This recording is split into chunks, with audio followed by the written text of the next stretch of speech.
kutiba alaikumus shiyam kama kutiba alal ladzina min qablikum la'allakum tattaqun. Jamaah rahimani wa rahimakumullah.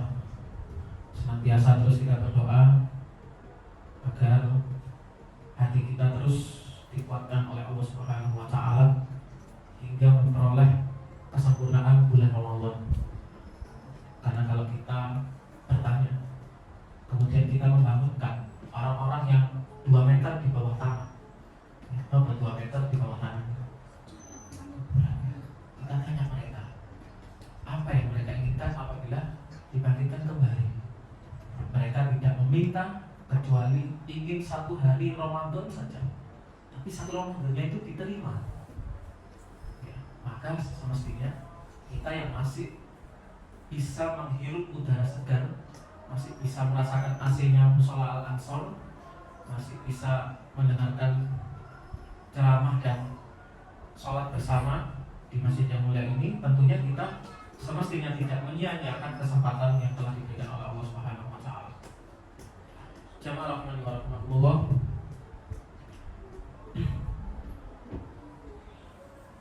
Senin lalu kita menguatkan keinginan kita bersama untuk mengakhiri senja kehidupan kita dengan keindahan husnul khotimah yang akan diberikan oleh Allah Subhanahu wa taala, dan kita bersama berdoa agar apa? Dijauhkan dengan su'ul khotimah.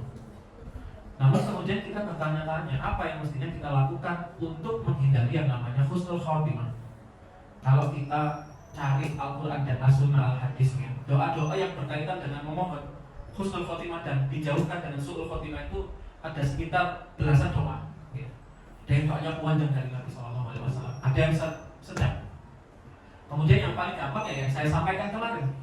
Nomor itu yang muqallibal qulub tsabbit qulubana ala dinik. Itu yang paling simpel sudah. Atau sebenarnya ada lagi. Rabbana atina fid dunya hasanah wa fil akhirati hasanah wa qina adzabannar. Itu untuk bekal kita ketika kita memasuki Lailatul Qadar nanti. Sebenarnya doa itu adalah doa sapu jagat ya, kalau kita nyebut itu. Jamaah rahimani wa rahimakumullah.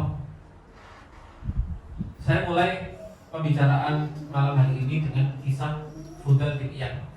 Di mana Fudal bin Iyad itu adalah tabi'in. Tabi'in itu orang yang hidup ya, yang bertemu sahabat Rasulullah saja sallallahu alaihi wasallam, tapi tidak sempat melihat Rasul sallallahu alaihi wasallam. Contohnya ada, meskipun semasa Nabi, namanya Uwais Al-Qarni, itu disebut tabi'in terbaik. Sebenarnya hampir sahabat, tapi karena sibuk merawat orang tuanya, ya, bela orang tuanya, tidak sempat ketemu Nabi sallallahu alaihi wasallam. Akhirnya tetap disebut tabi'in. Fudal bin Iyad ini salah satu salah satu tabi'in terbaik yang hampir-hampir ibadahnya itu mencapai para sahabat. Tapi jamaah rahimani wa rahmatullah, beliau dulu itu seorang begal. Ya. Begal itu apa? Misal di Sedati ada tempat yang sepi, nah, sepi biasanya orang pulang kerja itu ada lewat situ. Nah, tapi ada begalnya yang menunggu. Nah, Fudal bin Iyad itu seperti itu, penggaweannya itu seperti itu. Nah, kemudian ya namanya preman ya, para pendosa Islam. Nah, kemudian pada suatu hari dia itu senang sama seorang perempuan. Kemudian ingin menghampiri perempuan itu sampai memanjat tembok untuk menghampiri perempuan tersebut. Ya. Namanya juga pendosa ya. Apapun dilewati untuk menginginkan, untuk memenuhi keinginan syahwatnya. Kemudian akhirnya pada saat memanjat itu terdengar ayat Al-Quran yang artinya adalah apakah ya, ini tablet saya mati, jadi saya tidak ingat apapun, internetnya tidak nyambung. Yang intinya artinya adalah apakah kamu tidak sadar atas kesempatan yang diberikan oleh Allah Subhanahu wa taala ketika engkau mau berbuat dosa. Kemudian dia nyeplos. Iya ya Rob, ini saatnya. Maksudnya sedang melakukan kejahatan, terdengar ayat itu, akhirnya sadar. Itulah menjadi titik balik Fudail bin Iyad menjadi ulama besar di kemudian hari. Kemudian akhirnya namanya orang habis berdoa terus sadar, itu istilahnya ngelempret, merenung, saking merasa hinanya dirinya. Kemudian di tempat beliau ngelempret, bahasa Indonesia ngelempret itu ya, melumah ya. Oh beda nih, kalau lumlai ya, lumlai terkapar atas kesalahannya, Nah kemudian di tempat perkapan itu terdengar, ya di tempat biasa begal itu terdengar ada rombongan yang takut ada Fudal bin Iyad, takut yang dibegal. Tebak ini yang rombongannya tadi, ayo kita berangkat aja nggak apa-apa, selak malam selak pagi datang. Ya. Tapi yang satu tidak berani, sudahlah kita tidur sini dulu. Karena beberapa meter atau kilometer lagi ketemu dengan posnya Fudal bin Iyad. Nah itu terdengar oleh beliau, semakin tertusuk. Ya Allah, saya itu di malam hari menuruti syahwat, kemudian di waktu yang lain membuat orang takut karena adanya diriku. Akhirnya semakin merasa hina, akhirnya dia taubat setaubat-taubatnya hingga sekarang hingga sekarang dikenal menjadi tabi'in ulama besar. Sampai Al-Imam Adz-Dzahabi itu mengakui dia itu Syekhul Islam. Syekhul Islam itu artinya syekh itu tua, sesepuh Islam itu agama Islam. Maksudnya mengetahui seluk-beluk Islam. Saking luar biasanya beliau. Nah ini dari kisah Fudal bin Iyad ini kita menjadi mengerti dan kita menjadi sadar, mestinya kita itu menanamkan rasa husnuzon terhadap siapapun yang ada di sekitar kita, khususnya anak kita.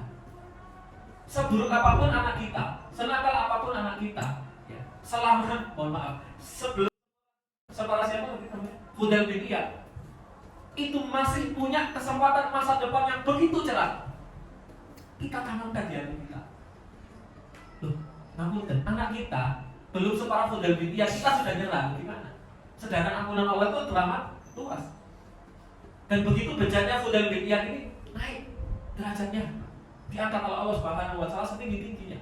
Itulah kenapa pengasuh pondok yang bijaksana, ya, kalau melihat anak nakal, santri nakal, wayai waktunya setoran gitu, tidak setoran, ya, ini pernah modal. Nah, kemudian tidur-tiduran.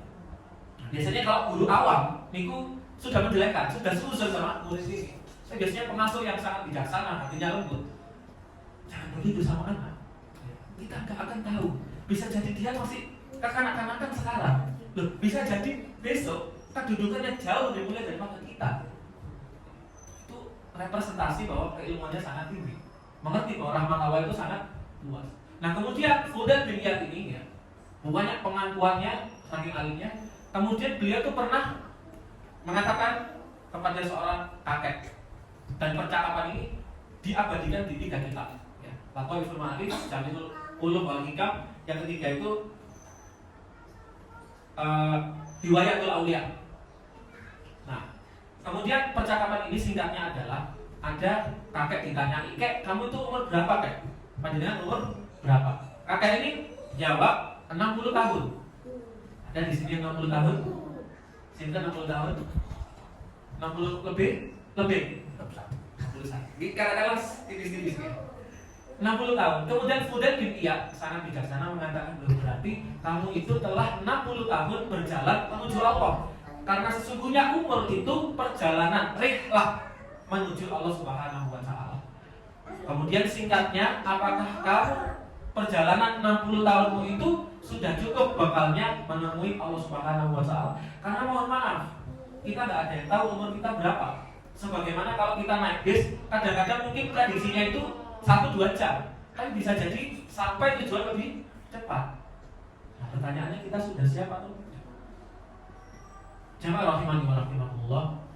Kalau kita bicara umur, ya, kita teringat ayat At-Taubah 18, yang mana Allah Subhanahu wa Ta'ala mengatakan, berfirman, yang artinya tidaklah orang itu mampu memakmurkan ya'muru masjid Allah kecuali orang-orang yang memang beriman. Itulah ada sebutan nanti takmir, ya. Takmir, tak, ain, mim, ro. Nah, asal katanya ain, mim, ro. Memakmurkan, kata takmir, memberdayakan, ya. Tidak membiarkan orang-orang di sekitar masjid itu kelaparan. Itu menggunakan kata ain, mim, ro. Dan itu sama dengan kata bahasa Arab untuk menyebut umur. Disinilah kita paham usia dan umur itu berbeda. Dan malam ini kita geser, kita betulkan cara berpikir kita tentang umur. Karena usia itu kalau dalam ayat, ya, itu walikulli ummatin ajal. Semua umat, semua manusia itu ada ajalnya. Pak Amir ajalnya usia sekian, Mas Ainun bisa lebih muda, bisa jadi, ya, terserah. bisa lebih tua juga. Itu usia sudah ditentukan, tapi umur itu belum tentu. Kepastiannya ada pada hati kita, niat atau tidak menghiasi kehidupan kita dengan umur-umur. Apa itu umur? Ya, kemakmuran. Ya. Kemakmuran itu apa? Identik dengan sosial. Bagaimana kita itu peduli dengan warga sekitar. Nah, kalau kita tanya, kita ingin husnul khotimah dengan cara yang sebagus mungkin, seindah mungkin, itu juga identik dengan amalan sosial kita. Karena mohon maaf, kalau misal nggak jago amalan sosial, coba saya tanya ya. Sufyan As-Tsauri itu mengatakan, orang sholat itu pahalanya persis berapa persen dia itu khusyuk. Coba tanya dengan saya tadi baca Ar-Rahman, khusyuknya berapa persen kira-kira? Ada 50%? Ada ya? Insya Allah ada. 75? Ada? Nah, katakanlah ada 80, saya terus orang-orang soleh semuanya. 80% inilah nanti yang diganjar oleh Allah Subhanahu wa taala. Tapi kalau kita sholat banyak tidak khusyuknya, ya sudah, katakanlah khusyuknya 20%, ya sudah 20%. Itu kata Imam Sufyan As-Tsauri. Nah, berapa persen bacaan-bacaan ya dalam sholat yang sudah kita mengerti? Coba berapa persen?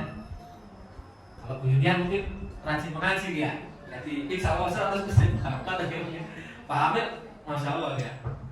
Ya, ibu-ibu yang lain berapa persen? Allahu Akbar, Sami Allahu liman hamidah.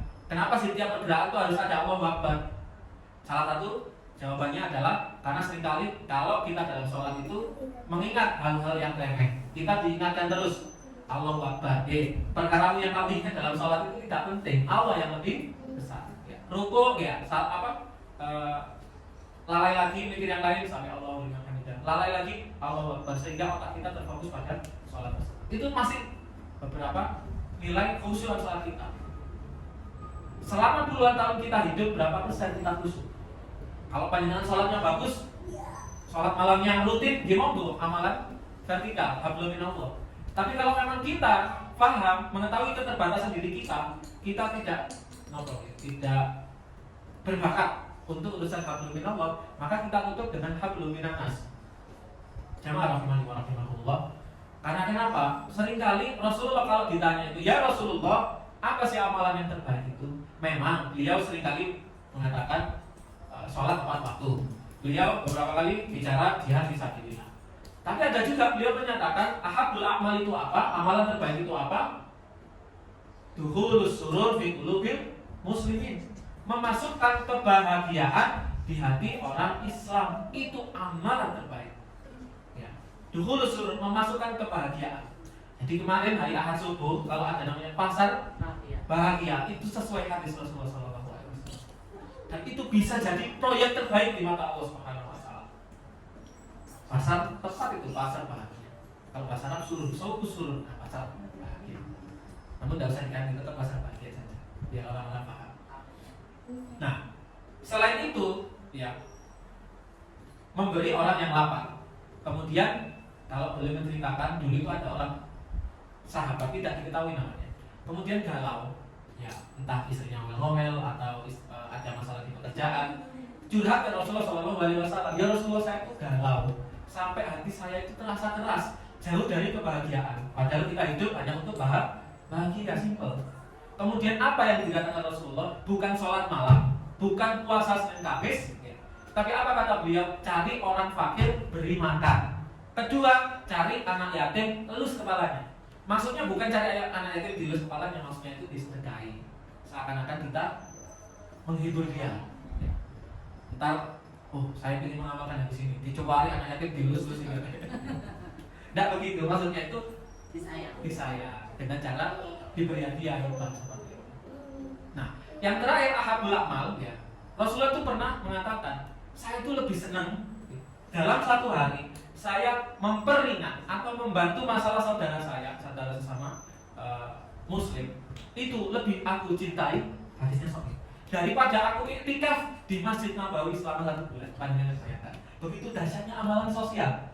Ini hiburan bagi orang-orang yang tidak kuat berdiri lama untuk sholat. Ya. Masih ada kesempatan yang lain. Loh, saya itu ekonominya tidak terlalu bagus, Ustaz. Ya, minimal dengan tenaga kita. Kan tidak harus dengan uang, ya, pasar bahagia gitu. bisa membantu bungkusi, kemudian memberikan, nyari orang yang mau menerima. Kemudian kalau memang belum bisa mengeluarkan uang, coba diperiksa kontak WA-nya. Barangkali kita punya hubungan baik dengan orang yang lebih ekonominya. Posternya wonten gitu tadi. Pengumuman donasi kemana gitu wonten gitu. Nah, kan ada dokumentasi kemarin. Itu diberikan. Betapa senangnya orang antri gitu kemarin gitu. Saya lihat statusnya beliaunya. Itu kalau orang lebih ekonominya tidak mungkin tidak luluh hatinya itu. Melihat antrian orang ingin sayur. Nah, itu monggo Bu, barangkali mau donasi. Kalau ada orang ya donasi 100.000, panjenengan tidak keluar apa-apa, ngajak toh itu sama, tidak dikurangi sedikit pun, dengan seperti donasi 100.000. Bagaimana kalau panjenengan ngajak orang donasi 10 juta, 5 juta, tanpa keluar uang, kita bisa bersedekah sebesar itu.